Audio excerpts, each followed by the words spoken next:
Hey guys, what's up? Welcome to another Azure gaming video, and today I'm going to react to the FFBE 5th anniversary stream. So there are lots of things to unpack here. I'm going to focus on the Clash of Wills and the 3 new units coming to FFBE on July. So Clash of Wills is another global original content that's going to have a unique mechanic to it. So it's going to have a morale gauge. The boss is going to be evolving throughout the battle depending on the morale gauge, and there are also challenge options. If your level 99 boss is not hard enough for you, you can put more modifiers on the boss so you can get a really high score in the rankings. Alright, so here's a brief explanation. I think they already explained it really well. So if the enemy has lower morale, alright, so you can raise the morale if your ally receives certain buffs, ally succeeds in applying certain debuffs like imperils and breaks on enemies, and also effective damage to the enemy, meaning you're attacking their weakness.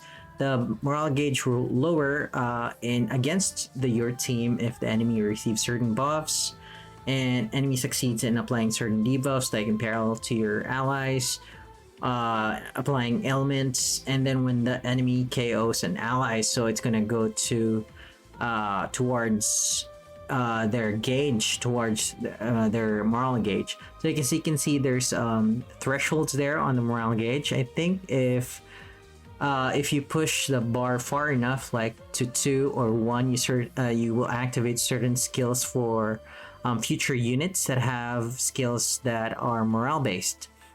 Alright, so if the enemy pushes their morale gauge towards 4 and 6, you might not be able to use them, or you might get some debuffs. I'm not sure how that works yet, but this feature is currently under development. They did say it is under beta, but they did say all the features are already there, but this content is going to be constantly evolving depending on the community feedback, so I think that's really good. Okay, so let's move on to the next slide. Alright, so having high morale can provide a number of boons. Battles will by default start with each side starting out with 100 morale. Alright, so I already touched on that. Let's move on. Alright, so here is the thing that's interesting here. So the boss will have up to level 99. And then, for example, if you complete level 20, you get all the rewards from 1 to 20, so it's not going to be that time consuming, and it's going to be also newcomer friendly, since if you cannot really finish the trial or the Clash of Wills, if you're a newbie, if it had a fixed difficulty, you will struggle on completing this content. So this way, by having adjustable levels, the content will be accessible to everyone. Depending, it doesn't depend on your. You can just adjust the difficulty depending on your team, on your units, on your existing equipment. So I think that's really nice that we can change the difficulty. Alright, so level 99 is the highest, but you can still push it more. Alright, so level 99, and if that's still easy for you, you can customize your boss using the challenge options. So you can either put more HP, more stats, increase elemental resistances if you want to challenge yourself. So the incentive for this one is that you'll get a score bonus multiplier if depending on the number of challenge options you activate. So for example, that in enemy HP 150% will give you a 75% score bonus. So if you activate everything, you will get the maximum score bonus, but you will also get a stronger enemy. So this incentivizes the veterans to really challenge themselves, really push their team to the limit in how to defeat this boss on its maximum capacity. All right, so this will be catered to the veterans, the people who have a large unit pool and equipment pool, so they can compete. So this challenge of wills will not be gating anyone, so it's open to everyone. It's customizable. I actually like it because the rewards are not really based on your ranking, so you can still get the ranking, the rewards, even if you don't activate these challenge options. All right, so these challenge options will just be applicable to these rewards, the Stone shards. So we get two reward systems here. For the not ranking rewards, we get this Omnixus drop, so we can exchange this drop for various rewards like the Omniprisms, unit themselves like Lunafreya and Melia, and metal. These things, I forgot what they were called. Fodder for the vision cards. Alright, so I think you can hoard this. They did mention that it'll take 3 runs and then it'll change to another color. So you can't really hoard this forever, but you need to exchange it within before it expires. Okay, so everyone can get access to this if they participate in the event. However, Stone rewards shards will be based on your ranking. So if you participate in that really hard content, like activating all the challenge options, and you rank really well, you get more Stone shards. And then you can use those to upgrade various equipment like Celestite Crown of Will. So similar to Dark Visions, there will be equipment that you can craft and upgrade and power up over time. So even if you don't do good, or even if you don't rank well in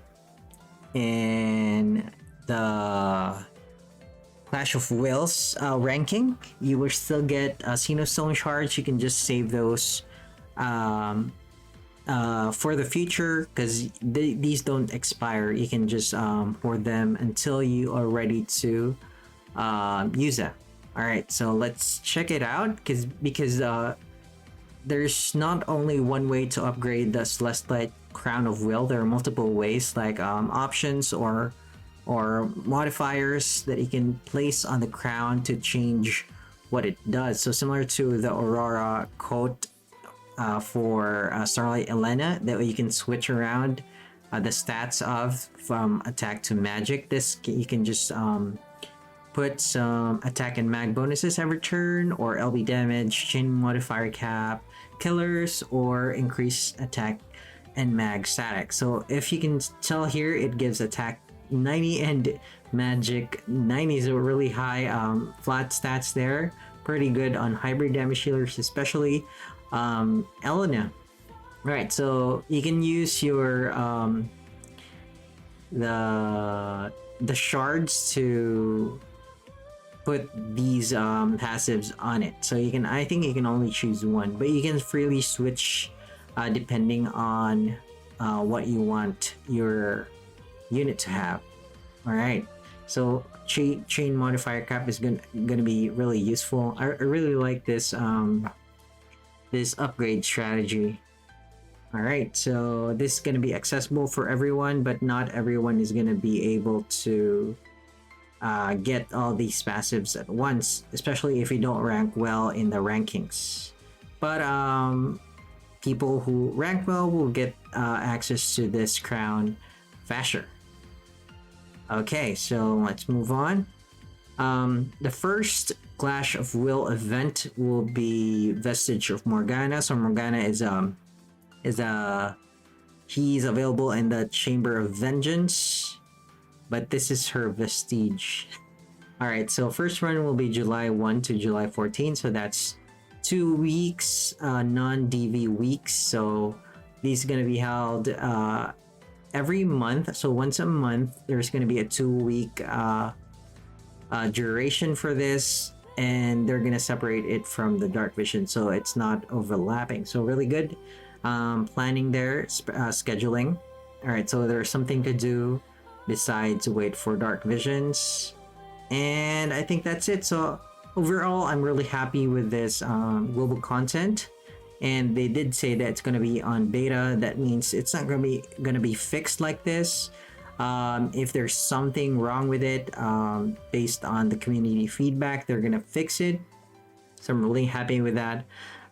This also is going to be good for old units because it's going to be it's going to open up an opportunity to power up older units, especially if they give them new vision awakenings and then they specialize them for this kind of event, like for moral battles. They give them moral skills, moral based skills, etc, etc. So this is going to be good for the game. And then hopefully for a design perspective, it's not going to be like the break gauge mechanic that they put and then they gave units that could benefit from it, and then they did, and it kind of went away, right? The break gauge. So this one is going to be a staple every month, they promise. So units will be constantly upgraded or made for this type of content, similar to Dark Visions for the burst units. All right, so overall, I'm pretty happy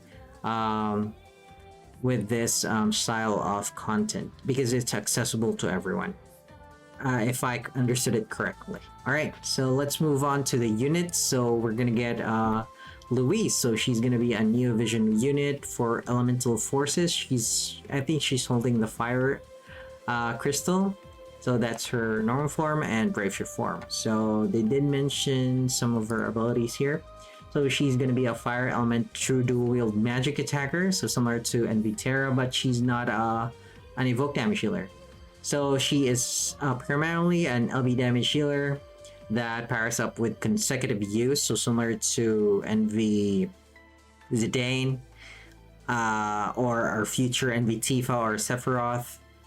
Alright, so she possesses 200 passive killers against all races, so that's really amazing. 200 killer for all races, so she's gonna be good against all types of enemies if they're not immune to fire. All right, so she can actually imbue herself with 100% more killers, so that's killer cap already. If you put 100% more passive killer against the race, she can put 100% active killer on top of that. She can also imbue fire absorption effect to all allies using Magnus ability, so all your allies will absorb fire and recover. Alright, so is she good in Clash of Wills? So they did say her ability increases in power depending on morale bar levels, so I'm assuming her damage will depend on the level of the morale bar. So if you reach a threshold on the enemy side, I think you will get a power up. And every turn, she also increases the morale bar by a certain amount. So before she brave shifts, I think, in normal form. Alright, so that's actually good. She doesn't have any active skills that increase the morale bar. Alright, she has infinite cooldown duration on her brave shift and cooldown 0 turns. So essentially, she has true brave shift. She can switch to and fro her normal form and brave shift form. Alright, so here are some of her abilities here. So I really like this modified gear. Diverse Arsenal, it gives 50% all killers, so all allies. Also activates Endless Arsenal for the next 2 turns. I'm not sure what that is, but I think that's an attack ability. The Fire Foam is the fire damage absorption skill. Disarming Ionic Blaster is her gun imperil. So I think there are only a few units that can do a gun imperil. Off the top of my head, I think that's NVA Lightning, 35 gun imperil, but she doesn't do much damage. This one does unmitigated magic damage and morale-based magic damage. So there's a base magic damage, but the morale-based magic damage will depend on where your gauge is. Really nice. Magnus ability for uses for battle. This does morale-based magic damage. So notice this doesn't have any just vanilla magic damage. So it's just morale based magic damage to one enemy, fill LB gauge, and boost LB damage for caster. So this is her LB prep skill, I think. That's really nice. 4 uses per battle. Alright, so it also doesn't fail the morale gauge, right? Alright, so good. I like it because it has 4 uses per battle. Usually it's just 1 or 2, right? So this is gonna make her useful in long-term battles. Okay, so moving on. Here is her vision card. I'm not sure why it's pixelated like this. But she was creating her armor, and notice that the magic is 115, so that's the highest flat magic on a vision card for now. I think they're gonna increase that eventually. It gives 50% magic unconditionally. That's really good, and also fills LB5 per turn. And last is the LB damage. 50%, it's locked to FFBE unit, so lots of FFBE units will want the LB damage, so this is good on them, especially for magic damage healers. Okay, so I think I skipped her SUMR and TMR. Let me just scroll back. Alright, the SUMR is Corundum Suit, so this is a heavy armor with mag 110, so similar to Golbuz's armor. So I don't think she can use robes or clothes, so this is gonna be good on her. Also, Golbuz's armor, it has fire resistance of 50, and Corundum Blaster, this is only going to be useful on her, so magic 175 fire elemental. I think it can be upgraded using a Challenge of the Brave event. I'm just going to scrub through the video here. Alright, so before we get to that, here is White Dragon Ling. So she's a really popular unit during the Lunar New Year years back, so we're finally gonna get her NV form. That's her normal form and Braveshift form. Really nice sprite here. Props to Gumi. Okay, so she's a fire light buffer, so they have synergy with Louise. She can use her LB gauge to cast buffs. She can also recover LB gauge, and she can fill LB gauge for your allies. She can imbue all allies with 150 killer towards Beast, Human, Machina, and Reaper. So pretty good killer buffer there. And AoE as well, and 150. So that's on par with our tag units like Rain and Fina, Lasso and Reagan, and Azure and Cleum, right? So Beast and Humans already taken care of by NV Ling. Alright, so you can also imbue all allies with triple ability, so she can give them ability to chain. They can even triple cast it, so she's really gonna be a really good buffer. Alright, so she is also good for Clash of Wills. As opposed to Louise, she can actually increase the moral bar with an active ability. Louise can increase it using a passive, I think. Yep. Alright, so ability can be activated depending on the morale bar level. And then she also has a true brave shift. Freely shift between both her forms.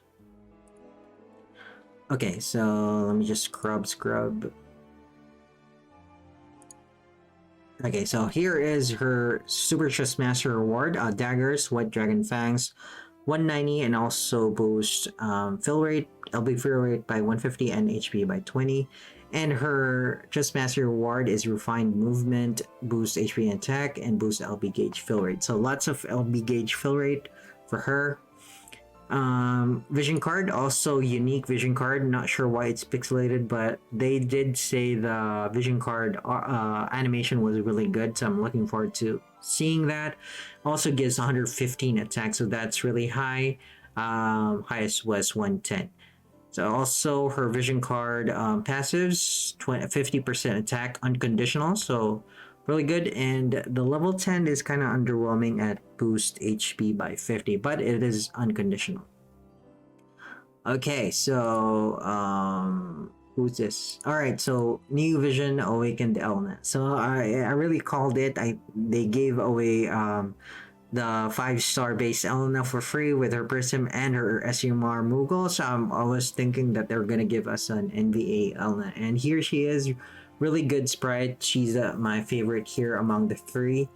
I'm hoping she's good. All right, so here is her kit, leaning towards ice and light, so no overlap with the previous units. I think. All right, so the light overlaps with Ling. Okay, so let's see. Ice and light attacker in British form, and normal form, and buffer in British form. So she gets modifier boost for her abilities for 5 to 7, including power. Also, she has high demon and human killer. She always has that, but now she can imbue allies with it, so she can AoE buff demon and human killer. Alright, so she is also good for Clash of Wills event. Morale bar is in a good place. She can imbue allies with 160% demon and human killer. I'm not sure why it's not 200 or 150. 160 is kind of weird. Alright, so she increases power depending on the morale bar level. She can also actively increase the morale bar, I think in British form. And there are certain abilities that can only be activated depending on morale bar level. So she also has True Brave Shift. That's really good. I think they're gonna remove the Brave Shift cooldowns, maybe. Alright, so attacker, I think. Alright, so let's move on to her abilities. So Warrior of the Azure Crystal. This is a passive, gives her attack and mag static. Also, Demon and Human Killer, and Chain Modifier Cap. Okay, and then Piercing Prism, Magnus to use her battle. She can boost her own accuracy, okay, and reduce resistance to sword. So she has her own sword imperil, similar to NV Noctis and NV Arden, and she can deal morale-based hybrid damage to an enemy. Okay, and then Brave Shift, she gets the Auroral Energy. This gives her a bunch of status upgrades and also 30% physical evade, and enables Azure Might when morale gauge is above a certain point. So I'm not sure what Azure Might is, but that could be a nice skill. And last is Beloved Heron. This fills morale gauge, so that's the only thing it does, but I think it's going to be powerful because it's a Magnus ability, usable 2 times per battle. Alright, so make sure to log in between 6:17 to 8:04 to get your Elena and awaken her to Neo Vision. So this is not enough to awaken her to Neo Vision, so I'm thinking they're going to give us some fragments for her. At least 25, so we can awaken her to Neo Vision. Okay, so where are the... Alright, so here it is. We can upgrade the Conundrum Blaster for Louise, that's her TMR, up to 235 magic, so that's really high for Team R, but we need to farm the Challenge of the Brave Transcendent Heroes versus Louise. Also has Element Fire, boosts LB damage by 50%, and also boosts damage of certain abilities for Louise. So really good Team R there. Okay, so I think that's it. There's one more thing here. There's FFBE unit popularity poll. Pick the unit that you want. I think you can pick one time, vote once per day, so make sure to vote once per day, and we get lots of rewards here depending on how many votes we got. So I'm pretty sure I'm gonna pick Swangu and King Long every day. I'm also gonna pick Sylvie. Those 2 units are gonna be I'm gonna be thinking about which units I'm gonna vote for. I'm thinking about Ibarra too. So Ibarra, Swangun, King Long, and Sylvie. Yes. Alright, so I think that's it. Let me just scrub through. I think Elena's yeah. Alright, her TMR got upgraded to at 170 and 145, 200. Not really that great, but it's a free upgrade, so I'm not complaining. Okay, so I think I'm gonna end the reaction video here. Overall, I'm really happy with the units that they gave us, especially NVA Elena. Not sure how I feel about Louise yet because I don't know her full kit, and Ling as well. But Louise, first impressions of her is really good.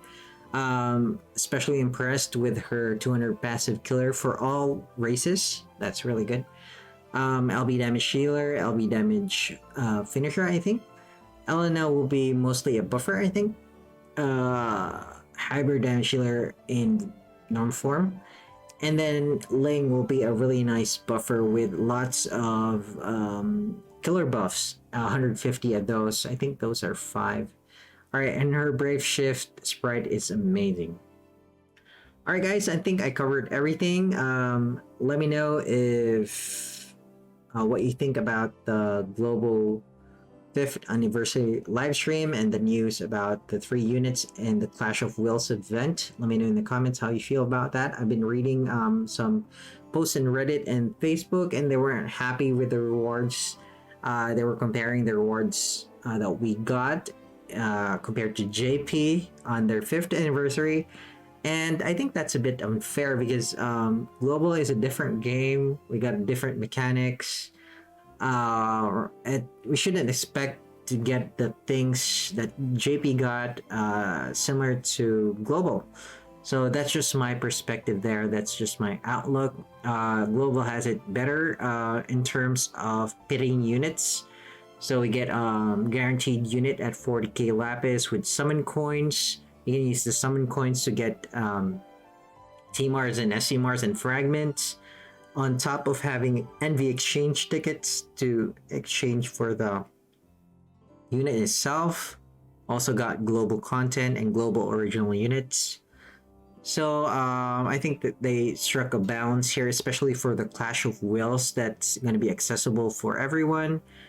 Even if you're a newbie or a veteran, there's something there because you can just push the boss to its most powerful state if you want a challenge.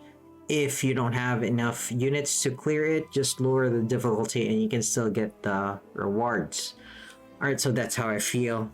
Let me know if how you feel in the comments. Alright guys, I think that's it. Thanks for watching the video, and I'll see you again in the next video. Bye bye.